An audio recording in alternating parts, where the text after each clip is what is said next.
PBBM patuloy na magpapatupad ng mga programang magpapagaan sa buhay ng OFWs. Tiniyak ni Pangulong Ferdinand Bongbong Marcos Jr. sa Overseas Filipino Workers o OFWs na tuloy ang mga programa at proyekto ng pamahalaan na mapagaan ang buhay nila at ng kanilang mga mahal sa buhay. Sa ginanap na OFW Day sa Pasay nitong December 20, 2023, inihayag ng Pangulo na patuloy na ginagawa ng pamahalaan ang mga kinakailangang hakbang upang matiyak ang kanilang kaligtasan habang nasa ibang bansa. Ano nga ba mga programa at proyekto ng pamahalaan para sa mga OFWs? Alamin natin.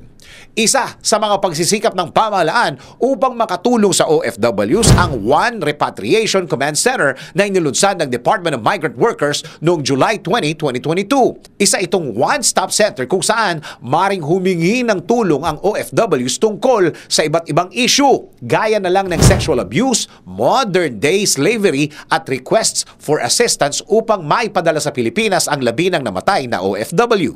Bukas din ng 24/7 ang hotline nitong 1348 para sa OFWs na kailangan ng counseling at legal assistance. Isa namang livelihood support ang programang Balik Pinas, Balik Hanap Buhay para ito sa Overseas Workers Welfare Administration o OWA members na nawala ng trabaho dahil sa political conflict, mga naging biktima ng illegal recruitment at iba pang nakakabalisang sitwasyon. Sa ilalim ng programang ito, mabibigyan ng mga kwalipikado ng maximum 20,000 pesos na assistance na maaaring gamitin bilang puhunan sa kanilang proyektong pangkabuhayan.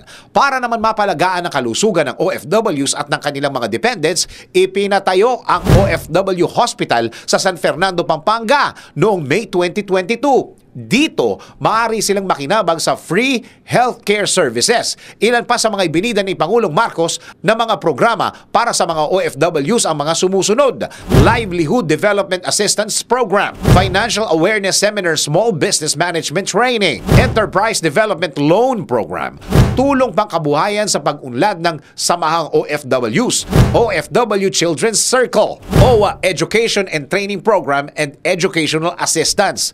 Samantala, hinikayat naman ng Pangulo ang OFWs na sulitin at gamitin ng tama ang mga benepisyong makukuha sa mga programang ito.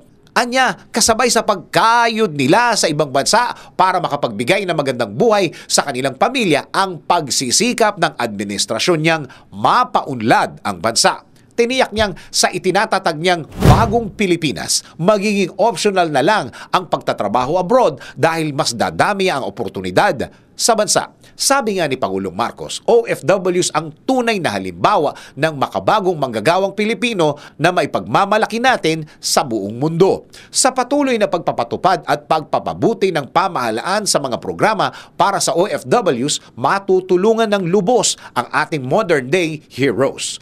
Sa iyong palagay, paano pa matutugunan ng pamahalaan ang ating overseas Filipino workers? DWIZ Research Report. Report.